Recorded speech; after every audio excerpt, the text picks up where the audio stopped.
Multiplier से, तो multiplier कितना है बच्चों 100। अगर मल्टीप्लायर 100 है तो ये प्रोपोर्शन हुआ। तो ये कितना इंपॉर्टेंट है, नाम में आ रहा है केस फर्टिलिटी रेट।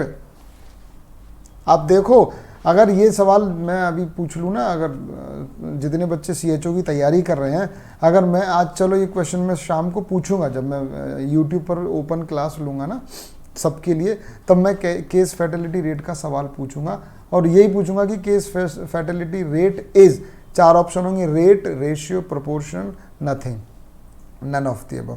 तो ज़्यादातर बच्चे रेट, क्योंकि नाम से पता चल रहा है कि ये तो केस फर्टिलिटी रेट है, इसलिए ये ज़्यादा इंपॉर्टेंट है, याद रखना।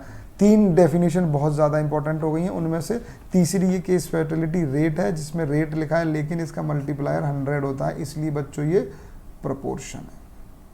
तो 3 कौन कौन सी इंपॉर्टेंट हो गई, जो सबसे ज़्यादा इंपॉर्टेंट हो गई, पहली तो हो गई है MMR, जिसको आप मैटरनल मोर्टेलिटी रेट बोला करते हैं, दैट इज रेशियो एक्चुअली। दूसरी नंबर पे आ गई है प्रीवलेंस, क्योंकि ये परसेंटेज में है और ये प्रोपोर्शन है ना। और तीसरा, ये 2 हो गई, तीसरे नंबर पे आ गई आपकी केस फर्टिलिटी रेट, है ना, केस फर्टिलिटी रेट। तो ये 3 बहुत ज़्यादा इंपॉर्टेंट है, मतलब इस पर ज़्यादा सवाल पूछे जाने की संभावना है, या इन पर अगर सवाल पूछा जाएगा तो आप गलत कर सकते हो। इंसिडेंस इज रेट, ये याद रखना है, क्योंकि 1000 से मल्टीप्लाई हो रहा है। इंसिडेंस मतलब नए। नमस्कार डियर स्टूडेंट्स, प्रयोग कोचिंग की ऑनलाइन क्लासेस में आपका बहुत बहुत स्वागत है।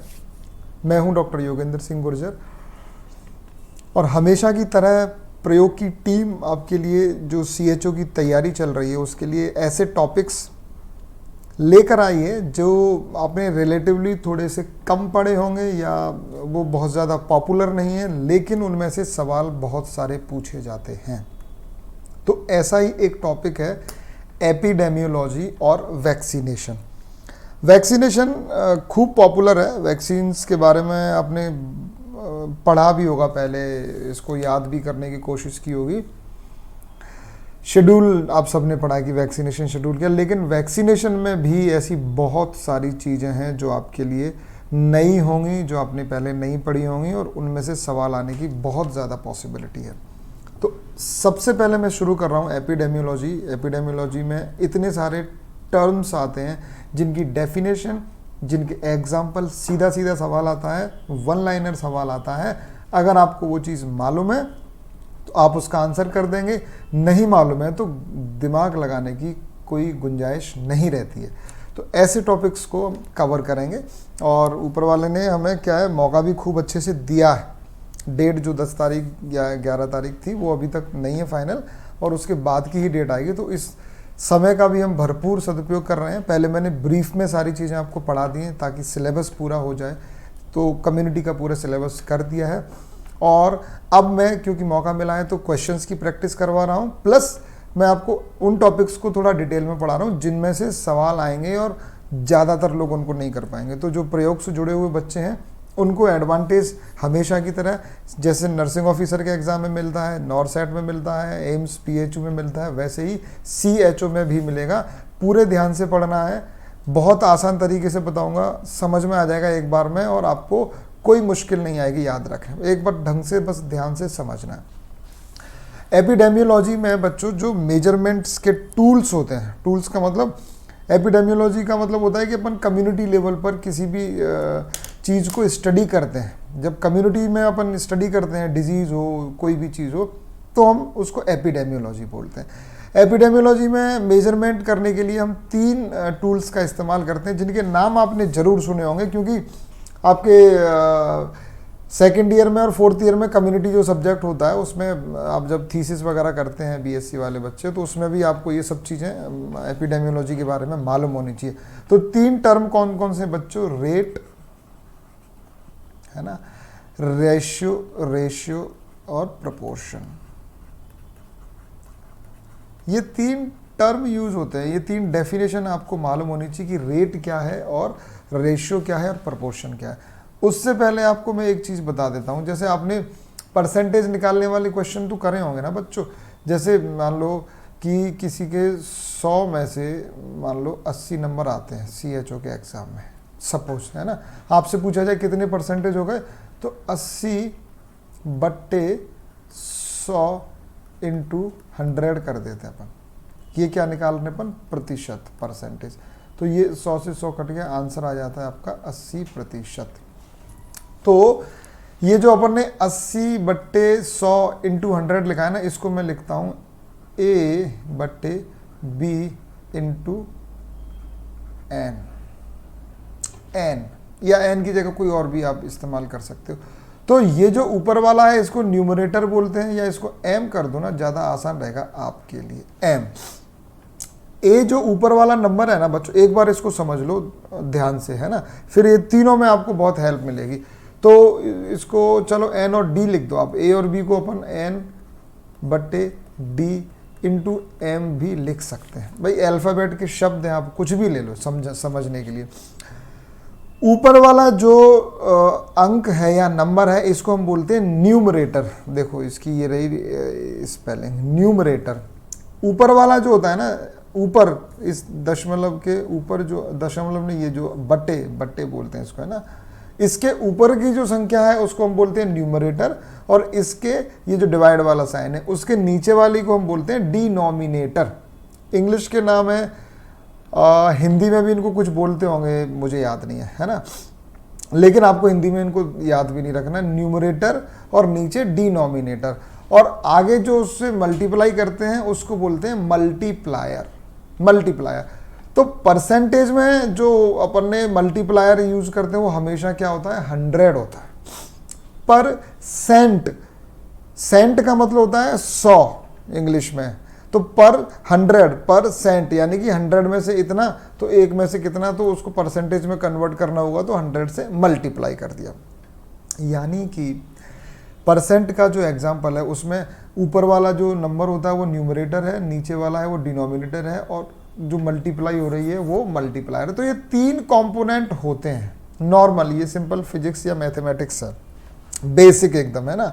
अब इनके आधार पर ही हम रेट, रेशियो और प्रोपोर्शन की डेफिनेशन को निर्धारित करते हैं। उनकी जो डेफिनेशन है वो डिसाइड होती है कि न्यूमरेटर क्या है, डिनोमिनेटर क्या है और मल्टीप्लायर क्या है। अब इसमें 2 चीज़ें आती हैं। पहले हम रेट और रेशियो को समझते हैं। मैं आपको एक फंडे की बात बताता हूँ जो आपको हमेशा याद रखनी है। प्रोपोर्शन में हमेशा मल्टीप्लायर 100 ही होगा, ये रूल है।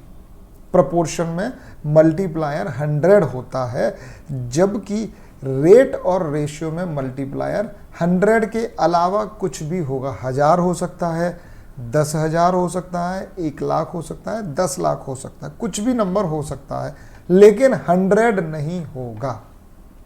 एक चीज क्लियर हो गई कि प्रोपोर्शन में हमेशा जो मल्टीप्लायर है वो कितना होगा? 100। तो हम याद रखने के लिए प्रोपोर्शन को परसेंटेज के हिसाब से याद रख सकते हैं, क्योंकि परसेंटेज में हमेशा क्या होता है? 100। परसेंटेज और प्रोपोर्शन एक ही चीज़ नहीं है, लेकिन हमें तो आंसर सही करना है क्वेश्चन का, हमें तो चीज़ को याद रखना है आसान तरीके से।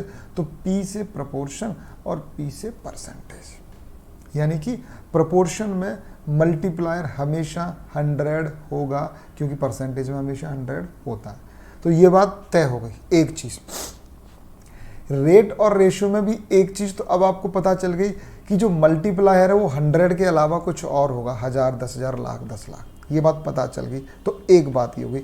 दूसरी बात ये है, ये जो न्यूमरेटर और डिनोमिनेटर के बेसिस पर ही हम रेट या रेशियो को डिसाइड करते हैं या डिफाइन करते हैं कि वो रेट कहलाएगी या न्यूमरेटर या रेशियो कहलाएगी। देखो, अगर न्यूमरेटर यानी कि ऊपर वाला जो है वैल्यू, वो नीचे वाली वैल्यू यानी कि डिनोमिनेटर का अगर पार्ट है, उसी का एक हिस्सा है। एग्जाम्पल से बताऊंगा ना, बहुत आसानी से समझ में आ जाएगा। लेकिन डेफिनेशन क्या कह रही है? रेट में, रेट की जो डेफिनेशन उसमें जो न्यूमरेटर है, numerator is a part of denominator, यानी कि जो नीचे वाला है डिनोमिनेटर, उसी का एक हिस्सा न्यूमरेटर है, और उसको फिर हमने मल्टीप्लायर से मल्टीप्लाई किया है। और मल्टीप्लायर 100 नहीं होगा, 1000 होगा, 10,000 होगा, कुछ भी होगा। ये किसकी बात हो गई? रेट की।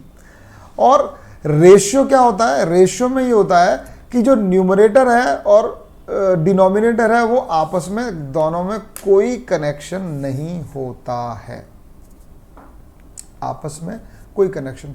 जैसे रेशियो में आपको याद करने के लिए बोलूं ना, तो मेल फीमेल का रेशियो, एक एग्जांपल दे रहा हूं आपको समझाने के लिए। रेशियो अपन बोलते हैं ना कि सब इनका, जैसे आप चलो अब मेडिकल की बात करो, हॉस्पिटल के अंदर बेड का रेशियो क्या है, हॉस्पिटल के अंदर नर्स और बेड का रेशियो क्या है, डॉक्टर और बेड का रेशियो क्या है, या मेल और फीमेल स्टाफ का रेशियो क्या है।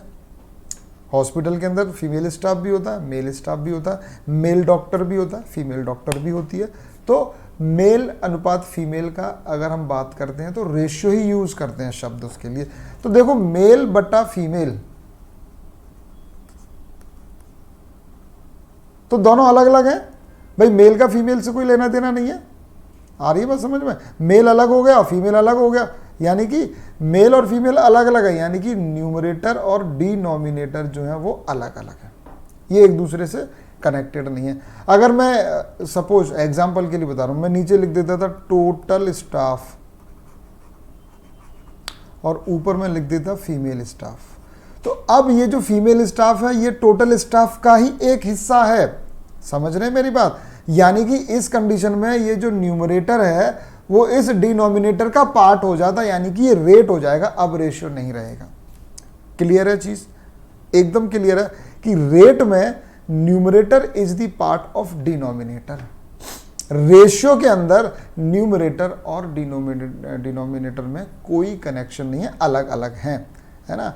जैसे कि आईसीयू के अंदर आप मेल फीमेल का रेशियो ले लो, स्टाफ का ले लो, स्टाफ डॉक्टर का रेशियो ले लो कि सब डॉक्टर और स्टाफ का रेशियो क्या है, तो डॉक्टर अलग हो गए, है ना, डॉक्टर्स जितने हैं वो अलग हो जाएंगे, और स्टाफ की अगर बात करेंगे तो स्टाफ को अलग काउंट करोगे। डॉक्टर स्टाफ का पार्ट नहीं है, इसलिए ये दोनों एक दूसरे से अलग है।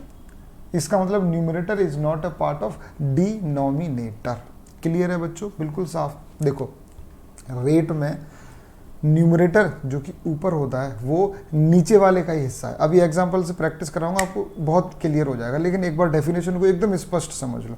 न्यूमरेटर डिनोमिनेटर का पार्ट अगर है तो ये रेट होगा, अगर मल्टीप्लायर 100 नहीं है तो। ये भी एक कंडीशन है कि मल्टीप्लायर अगर 100 हो गया ना तो ये परसेंटेज यानी कि प्रोपोर्शन हो जाएगा। प्रोपोर्शन की डेफिनेशन क्या करिए, देखो numerator is part of denominator, ये किस में हो रहा था? रेट में हो रहा था ऐसा, लेकिन मल्टीप्लायर इज 100। रेट में मल्टीप्लायर 100 के अलावा 1000, 10,000, लाख, 10 लाख कुछ भी हो सकता है। तो रेट और प्रोपोर्शन में फर्क क्या है? केवल और केवल मल्टीप्लायर का, केवल मल्टीप्लायर का फर्क है। मल्टीप्लायर अगर 100 है तो ये प्रोपोर्शन हो जाएगा, और प्रोपोर्शन को हमेशा परसेंटेज में एक्सप्रेस करते हैं, तो प्रोपोर्शन परसेंटेज 100, बस आगे बात समझ में। और अगर न्यूमरेटर ये आपका मल्टीप्लायर अगर 100 के अलावा कुछ और है और न्यूमरेटर अगर डिनोमिनेटर का पार्ट है तो ये रेट होगा। क्लियर? रेशियो में तो कोई कंफ्यूजन ही नहीं है, रेशियो में न्यूमरेटर और डिनोमिनेटर दोनों अलग अलग होते हैं। मैं आपको एग्जाम्पल्स बताऊंगा और उन एग्जाम्पल्स में जो इंपॉर्टेंट चीज है ना वो भी मैं आपको बताऊंगा। चलिए, तो एग्जाम्पल्स में अगर मैं देखूं आपको, तो आपने इन सबके नाम सुने होंगे, जैसे आपने infant mortality rate, maternal mortality rate, सबके नाम सुने हुए हैं ना। अब अपन ने डेफिनेशन क्लियर कर लिया कि साहब ये डेफिनेशन रेट की है, ये डेफिनेशन रेशियो की है और ये प्रोपोर्शन की है। पहला एग्जाम्पल या पहला पैरामीटर मैं ले रहा हूं बच्चों, इन्फेंट मोर्टेलिटी रेट। अब इनकी डेफिनेशन भी साथ में प्रैक्टिस हो रही है, तो ये बहुत ज़्यादा इंपॉर्टेंट है ये टॉपिक आपके लिए।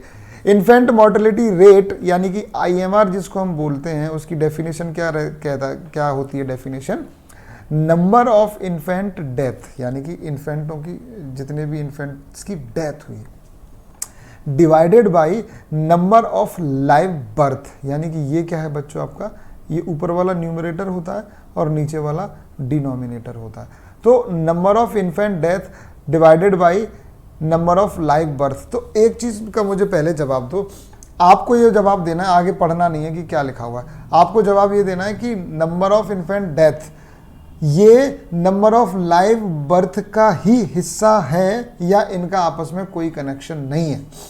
कॉमन सेंस से लॉजिकली सोचना है, नंबर ऑफ डेथ इन्फेंट्स की और नंबर ऑफ लाइव बर्थ, यानी कि जितने लाइव पैदा हुए हैं उनमें से जितने इन्फेंट्स की डेथ हो गई है, यानी कि जो डेथ इन्फेंट्स की हुई है वो टोटल का तो हिस्सा ही है ना भाई। टोटल बर्थ जितनी हुई, और मान लो एग्जांपल के लिए मान लो 100 टोटल लाइव बर्थ हुई हैं, उनमें से अगर 20 या 8 मान लो 8 की डेथ हो गई है, तो वो 8 जिनकी डेथ हो गई है वो 100 का ही तो हिस्सा है। इन 100 में टोटल 100 हैं और उनमें से 8 एक्सपायर हो गए और 92 अलाइव हैं। इसका मतलब जो 8 है वो इसी का हिस्सा है। इसका मतलब numerator is part of denominator. बहुत सिंपल है। और मल्टीप्लायर इसमें कितना है बच्चों? 1000 है ना। तो अगर मल्टीप्लायर 1000 है और ये इसका हिस्सा है तो ये रेट की डेफिनेशन में फिट होता है। वैसे भी नाम के आगे रेट आ रहा है IMR, तो IMR इज दी रेट। लेकिन जो बहुत ज्यादा इंपॉर्टेंट है वो है मैटरनल मॉर्टेलिटी रेट बोला जाता है बच्चों। MMR असल में ये रेशियो होता है। रेशियो क्यों होता है रेशियो? ये आपका सवाल बहुत ज़्यादा इंपॉर्टेंट हो जाता है बिकॉज ये MMR को अपन ने दिमाग में बिठा रखा है कि जैसे IMR इन्फेंट मोर्टेलिटी रेट, वैसे ही MMR मैटरनल मोर्टेलिटी रेशियो, ना कि रेट। क्यों? डेफिनेशन क्या कह रही है? Number of maternal death. Maternal death का मतलब मदर, जितनी मदर्स की डेथ होती है divided by number of live birth. Live birth मतलब जो बच्चे पैदा हुए हैं जिंदा, लाइव बर्थ, जितने भी बच्चों की डिलीवरी हुई है, नंबर ऑफ लाइव बर्थ किनकी? इन्फेंट्स की, न्यूनेट्स की, न्यूबॉर्न्स की। और ऊपर क्या आ रहा था? मैटरनल डेथ, यानी कि डेथ किसकी? मदर की। तो न्यूमरेटर अब डिनोमिनेटर का पार्ट नहीं है। और अगर numerator is not a part of denominator तो इसको बोलते हैं हम रेशियो। रेशियो रेशियो क्योंकि रेशियो में तो आपको मैंने बताया था केवल एक चीज देखनी है कि न्यूमरेटर अगर डिनोमिनेटर का पार्ट नहीं है तो ये रेशियो है। तो इसमें तो मल्टीप्लायर का कोई झगड़ा ही नहीं है। मल्टीप्लायर कब इंपॉर्टेंट हो जाता है? जब न्यूमरेटर है वो डिनोमिनेटर का हिस्सा है। Numerator is the part of denominator. अब उसमें दो कंडीशन होंगी। अगर उसमें मल्टीप्लायर 100 है तो ये परसेंटेज हो जाएगा। अगर उसमें मल्टीप्लायर 100 के अलावा कुछ और है तो वो रेट हो जाएगा। इसको मैं एक और तरीके से आपको लिख के बताता हूं। देखो थोड़ा सा मैं इसको और स्पेस बनाना चाह रहा हूँ, ठीक है, ताकि मैं यहाँ लिख सकूँ। देखो मैं इसको डिलीट कर लेता हूँ ताकि आपको थोड़ा सा और समझा दूँ। मैं आपको और इजी एक लाइन में अगर मैं इसको बोलूँ कि साहब न्यूमरेटर और डिनोमिनेटर की बात कर रहे हैं ना अपन, एन एंड डी की, तो न्यूमरेटर एंड डिनोमिनेटर इनमें क्या कंडीशन हो सकती है? या तो वो एक दूसरे का, न्यूमरेटर डिनोमिनेटर का पार्ट है, पहली कंडीशन, न्यूमरेटर डिनोमिनेटर का पार्ट है, और दूसरे में numerator is not a part of denominator. यानी कि न्यूमरेटर और डिनोमिनेटर, ये नाम आपको बार बार इसलिए बोल रहा हूँ ताकि आपको भी याद हो जाए। न्यूमरेटर और डिनोमिनेटर एक दूसरे के हिस्सा नहीं है, एक दूसरे से अनरिलेटेड हैं, अलग अलग हैं। न्यूमरेटर अलग है, डिनोमिनेटर अलग है, बात खत्म, इतनी सी बात। अगर नॉट ए पार्ट, या हिंदी में मैं लिख दूं अलग अलग, तो ये लो आपका तो झगड़ा ही खत्म हो गया। इसको क्या कहेंगे अपन? रेशियो। रेशियो खत्म हो गया। रेशियो में कोई दिक्कत नहीं है आपको, बस डेफिनेशन पता होनी चाहिए कि मैटरनल मोर्टेलिटी रेशियो की डेफिनेशन क्या होती है। मैंने कई सालों तक MMR को मैटरनल मोर्टेलिटी रेट बोला है, लेकिन एक्चुअल डेफिनेशन को अगर देखोगे और आपको अगर क्वेश्चन इस पर ये पूछा जाए मल्टीपल चॉइस में कि ये रेट है कि रेशियो, तो आपको बताना है कि ये रेशियो है। इंपॉर्टेंट क्यों है? क्योंकि नाम में आप कंफ्यूज हो सकते हो। देखो अगर न्यूमरेटर डिनोमिनेटर का पार्ट है तो आपको नेक्स्ट क्या देखना पड़ेगा? मल्टीप्लायर, है ना। तो नेक्स्ट आप देखो, इसको अलग पेन से लिखता हूँ, मल्टीप्लायर। मल्टीप्लायर का मतलब आप मल्टीप्लाई किससे कर रहे हो, गुणा किससे करो। अगर मल्टीप्लायर 100 है या अदर देन 100, अदर देन 100, इसका मतलब हो गया ये 1000 हो सकता है, ये 10,000 हो सकता है, ये 1,00,000 हो सकता है। समझ गए?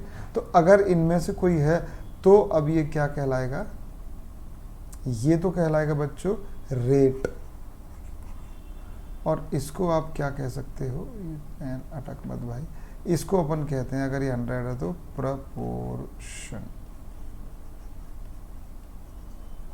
इतनी सी बात है।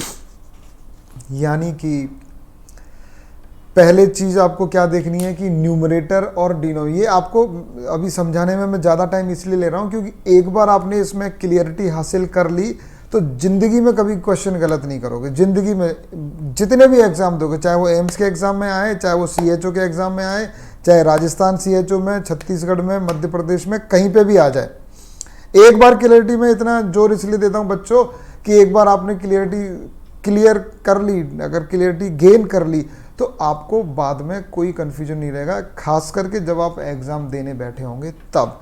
यानी कि अब आपकी चीज़ें क्लियर हो गई हैं कि न्यूमरेटर और डिनोमिनेटर को ही देखना है कि उसका अगर पार्ट है तो दो पॉसिबिलिटी है, या तो वो प्रोपोर्शन होगा या वो रेट होगी।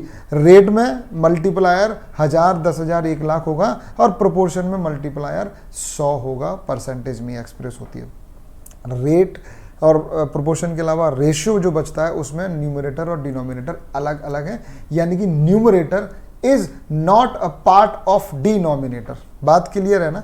चलिए अगला एग्जांपल देख रहे हैं, सेक्स रेशियो। जैसे सेक्स रेशियो बोलते हैं मेल फीमेल का, जैसे अपन बोलते हैं ना इंडिया में सेक्स रेशियो, अलग अलग स्टेट का सेक्स रेशियो देखते हैं। तो इसमें क्या है कि अपन सेक्स रेशियो गड़बड़ हो रहा है, क्योंकि बच्चियों को जो मार देते थे पुराने ज़माने में, आजकल भी है लेकिन सख्त कानून बन गए है ना। भ्रूण हत्या जो होती थी ना, भ्रूण हत्या, फीमेल की जो भ्रूण हत्या होती थी, उस पर PCPNDT एक्ट अब बन चुका है। तो अब ये बहुत ही ज़्यादा बड़ा क्राइम है, इसमें किसी को छोड़ा नहीं जाता है ना। तो डेफिनेशन क्या कहती है, ये भी इंपॉर्टेंट है कि इसमें न्यूमरेटर और डिनोमिनेटर पता होना चाहिए, ऊपर फीमेल आती है और नीचे मेल आते हैं, ध्यान रखना। ये डेफिनेशन फिक्स है बच्चों। अगर इसमें सेक्स रेशियो में ऊपर नंबर ऑफ फीमेल आता है तो ये ऐसा है कि ऐसा नहीं है कि आप मेल्स को ऊपर कर दो, गलत हो जाएगी वो डेफिनेशन, है ना। क्यों, आप इसको याद रखना तो बहुत आसान है, क्योंकि सेक्स रेशियो 1000 से कम चल रहा है, 900 है, कहीं पर 923 है, कभी 927 है, ऐसे ही चल रहा है ना। इसमें भी आपकी इंपॉर्टेंट है कि मिनिमम कहाँ है और मैक्सिमम कहाँ है, वो भी आपको पता होना चाहिए। तो अभी अपन सिर्फ डेफिनेशन की बात कर रहे हैं। तो सेक्स रेशियो जो है उसमें डेफिनेशन में न्यूमरेटर इज फीमेल, क्योंकि फीमेल्स की तो संख्या कम हो रही है ना भ्रूण हत्या की वजह से, तो जो कम वाला है वो ऊपर आएगा, यानी कि फीमेल्स हमेशा ऊपर की तरफ रहेंगी। आप बहुत प्रैक्टिकली सोचेंगे ना तो याद रखने में कोई दिक्कत नहीं है। यही छोटी छोटी चीज़ें आपको वहाँ एग्जाम में कंफ्यूज कर देती हैं, इतनी सी बात आपको कंफ्यूज कर देती है। क्यों? क्योंकि आप इन चीज़ों को ध्यान ही नहीं देते हैं कि ऊपर अच्छा सेक्स रेशियो में तो ऊपर मेल आ जाएगा, नीचे फीमेल आ जाएगा। बस आपने देखा ही नहीं कि आप गलत बोल गए। ऊपर हमेशा फीमेल रहेगी, फीमेल ऊपर है, न्यूमरेटर है, नीचे डिनोमिनेटर है वो मेल है, और ये दोनों एक दूसरे का हिस्सा नहीं है, ये दोनों अलग अलग हैं, इसलिए ये रेशियो है। और इसको रेशियो ही बोलते हैं तो कोई बड़ी बात नहीं है, नाम में भी रेशियो है।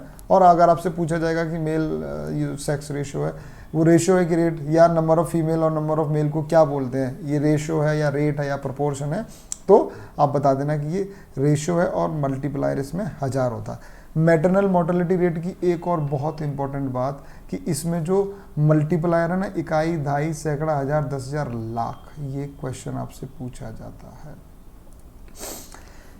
ज़्यादातर जो इंडिकेटर हैं, ज़्यादातर टूल्स हैं मेजरमेंट के, उनमें 1000 मल्टीप्लायर आता है। मैं सिर्फ ज़्यादातर बोल रहा हूँ, सब में बिल्कुल भी नहीं है।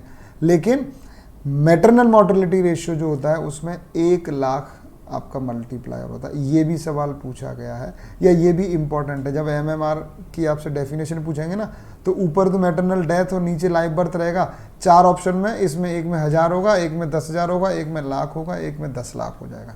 ये आपको बताना है कि ये 1,00,000 इसका मल्टीप्लायर होता है। ये भी इंपॉर्टेंट है। जो चीज़ देखो कंफ्यूज करती है ना, जो चीज़ दूसरों से अलग होती है या एक्सेप्शन होती है वो सबसे ज़्यादा पूछी जाती है। एग्जाम का एक ही फंडा है बस, तो आपको भी उस चीज़ पर ज़्यादा ध्यान देना है अगर आप एग्जाम में ज़बरदस्त परफॉर्मेंस चाहते हो। तो आपको मालूम होना चाहिए कि एग्जामिनर क्या पसंद करता है पूछना, और उसी की अगर आप तैयारी करोगे तो आपका रिजल्ट कब तक अच्छा नहीं होगा। एक ये कि आप हर चीज़ को उतने ही एक ही उसमें अंदाज में पढ़ रहे हो कि साहब चाहे कोई सा चैप्टर है, चाहे कोई सा टॉपिक है, आप एक ही धुन में लग रहे हो, नहीं। यू शुड नो कि एग्जामिनर को क्या अच्छा लगता है, एग्जामिनर किन पर ज़्यादा ध्यान देता है, आपको उन पर ज़्यादा ध्यान देना होगा, क्योंकि वही चीज़ें कंफ्यूज करने वाली होती हैं, क्योंकि वही टॉपिक कंफ्यूज करने वाले होते हैं, या वो एक्सेप्शन होते हैं, या वो बाकी से बिल्कुल अलग होते हैं, इसलिए वो ज़्यादा इम्पॉर्टेंट होते हैं। तो ये उन्हीं चीज़ों में से। तो मैटरनल मोर्टेलिटी रेशियो में मल्टीप्लायर 1 लाख होता है, ये याद रखना है। ये सीधे सीधे ऐसे भी पूछ लेंगे कि मल्टीप्लायर कितना होता है, या फॉर्मूला दे के पूछ लेंगे, आपको पता होना चाहिए कि कितना होता है। इंसिडेंस प्रिवलेंस, ये असल में मॉर्बिडिटी के इंडिकेटर हैं। इनकी डेफिनेशन क्या है ये भी आपसे पता होनी चाहिए आपको। इंसिडेंस प्रिवलेंस क्या होता है, बार बार मैं अभी 2-3 बार आपको बता दूंगा। तो इसकी डेफिनेशन ये कहती है बच्चों कि जिस पॉपुलेशन को हम स्टडी कर रहे हैं वो टोटल पॉपुलेशन एट रिस्क है ना, और नंबर ऑफ न्यू केसेस, यानी कि न्यू केसेस उस पॉपुलेशन में कितने आ रहे हैं, उसको अगर 1000 से मल्टीप्लाई कर देंगे तो इंसिडेंस आ जाएगा। अब इंसिडेंस क्या है, ना तो रेट लिखा रहता है, ना रेशियो लिखा रहता है, ना प्रोपोर्शन लिखा रहता है। तो इंसिडेंस क्या होगी, नंबर ऑफ न्यू केसेस मतलब नए केसेस कितने आए हैं, और टोटल पॉपुलेशन एट रिस्क। तो ये जो केसेस आए हैं बच्चों, ये इस पॉपुलेशन का ही हिस्सा है या कहीं आसमान से उतरे हैं, ये इस पॉपुलेशन का ही तो हिस्सा है, उसी पॉपुलेशन में से तो केसेस निकले हैं। इसका मतलब numerator is the part of denominator, यानी कि ये रेट है, क्योंकि मल्टीप्लायर यहाँ पर 1000 है ना कि 100। अगर 100 होता तो ये प्रोपोर्शनल बन जाता, लेकिन यहाँ पर ये 100 है, 100 नहीं है, 1000 है, इसलिए ये क्या है, रेट। तो याद रख जो इंसिडेंस इज रेट, इंपॉर्टेंट है। इंसिडेंस क्या होती है, एक रेट है, ना रेशियो है ना प्रोपोर्शनल है। अब जो दूसरी डेफिनेशन आ रही है ना, वो एमएमआर की तरह बहुत ज़्यादा इंपॉर्टेंट है, क्योंकि ये भी एक एक्सेप्शन है। नेक्स्ट डेफिनेशन है बच्चों प्रिवेलेंस की। Prevalence is not a rate, not a ratio, it is a proportion. और प्रोपोर्शन में मैंने क्या बताया था, हाँ numerator is a part of denominator, लेकिन मल्टीप्लायर इज 100, और ये हमेशा परसेंटेज में एक्सप्रेस किया जाता है। तो उसी पी के साथ एक पी और जोड़ दो, 2 पी तो मैंने आपको बताए थे, कौन कौन से, प्रिवेलेंस, सॉरी आपको 2 जो बताए थे वो थे प्रोपोर्शन जो है वो परसेंटेज में एक्सप्रेस किया जाता है, और अब एक पी और जोड़ दिया कि जो प्रिवेलेंस है उसकी डेफिनेशन ये कहती है कि ये एक प्रोपोर्शन है जो कि परसेंटेज में एक्सप्रेस किया जाता है। यानी कि प्रिवेलेंस, अच्छा प्रिवेलेंस होता क्या है, प्रिवेलेंस होता है बच्चों नंबर ऑफ टोटल, यानी कि old plus new cases divided by population at risk into 100।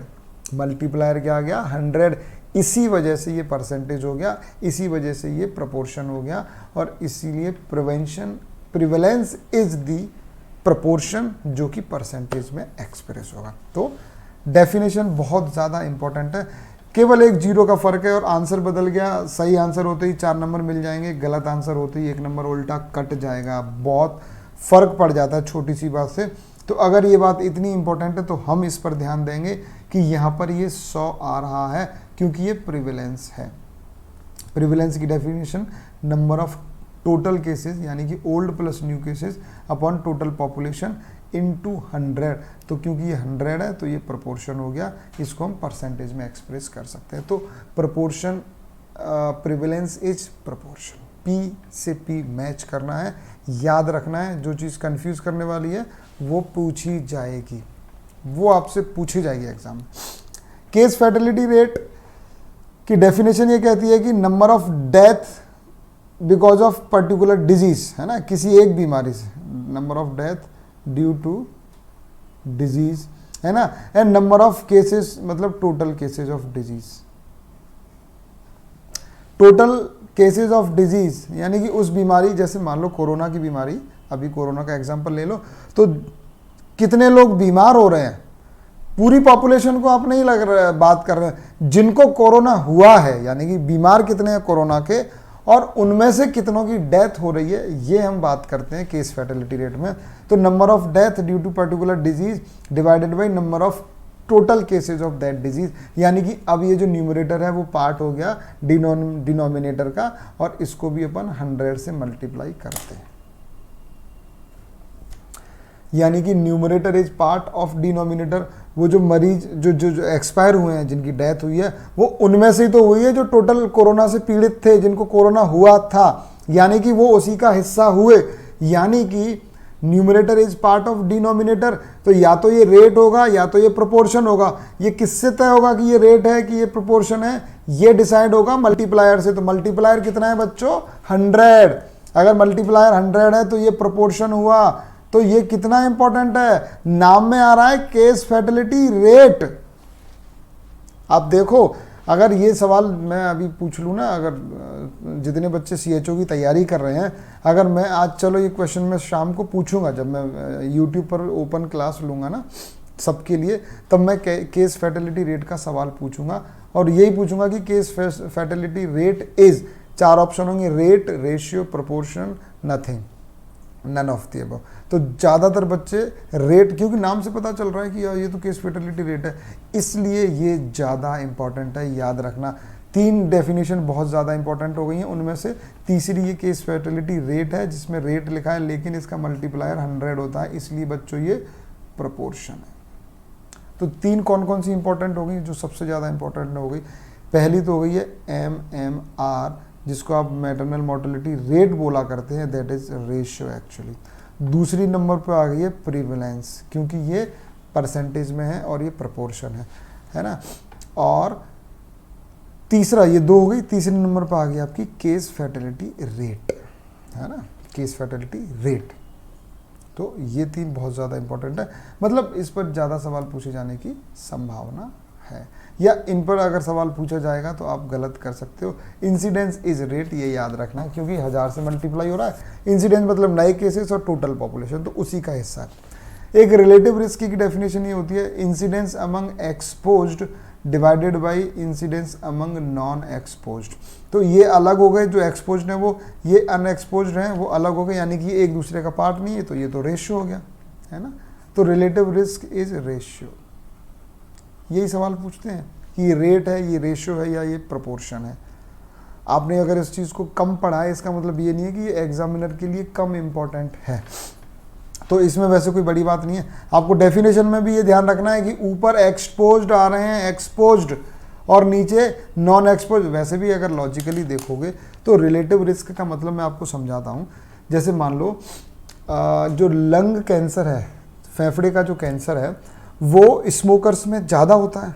जो स्मोकिंग करते हैं उनमें, भाई आपने देखा होगा ना, टीवी जब मूवी देखने जाते थे, जब थिएटर खुले हुए थे, तो एक बहुत ही डरावना सा ऐड आता था, इसमें इतना तार निकलता है जो आपको बीमार, बहुत बीमार बना सकता है।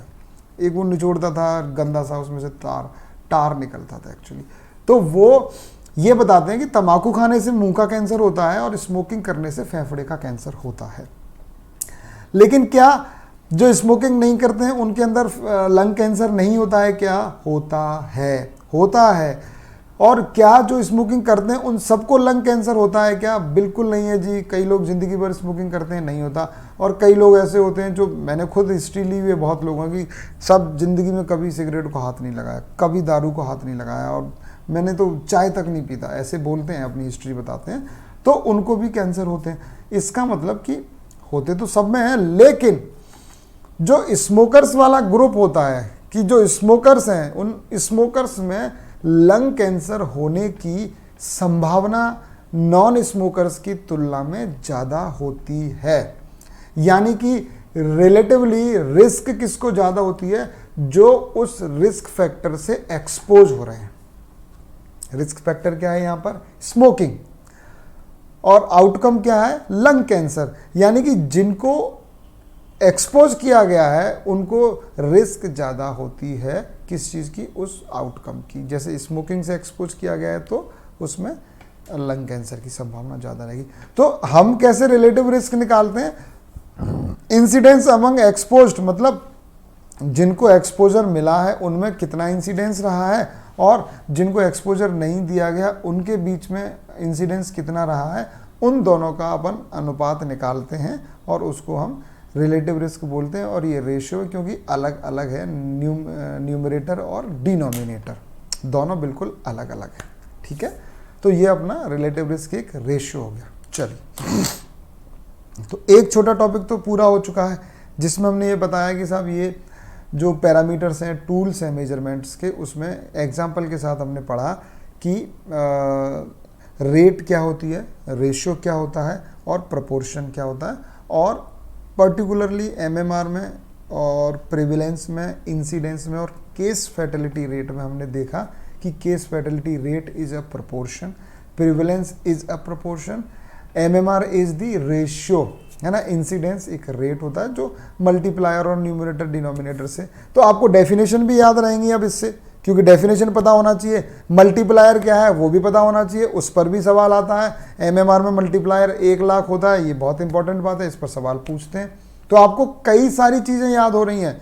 एक तो ये पता चल रहा है कि रेट है कि रेशियो है कि प्रोपोर्शन है। रेट की डेफिनेशन क्या है ये पता चल गया, रेशियो की डेफिनेशन क्या है पता चल गया, प्रोपोर्शन की डेफिनेशन पता चल गई, और ये जो पैरामीटर्स थे एमएमआर, आईएमआर, सेक्स रेशियो या incidence, prevalence, case fatality rate, इनकी डेफिनेशन भी आपको याद रहेंगी। और आप इसका कोई भी पूछे सवाल, कुछ भी, चाहे वो रेट, रेशियो, प्रोपोर्शन पूछे, चाहे वो मल्टीप्लायर पूछे, चाहे वो डेफिनेशन पूछ ले कि किस किस का होता है, ऊपर क्या आता है न्यूमरेटर में, नीचे क्या आता है, तो आप बता दोगे। तो मल्टीपल चीज़ें आपको एक साथ याद आ गई। मैं आज अभी एक इसको छोटा वीडियो रख रहा हूँ, उसके बाद में क्योंकि मैं दोबारा से एक और क्लास लेने वाला हूँ थोड़ी देर में, तो उसमें मैं आपको डेथ सर्टिफिकेट के बारे में बहुत इंपॉर्टेंट बातें बताऊंगा बच्चों, ठीक है। Thank you so much guys.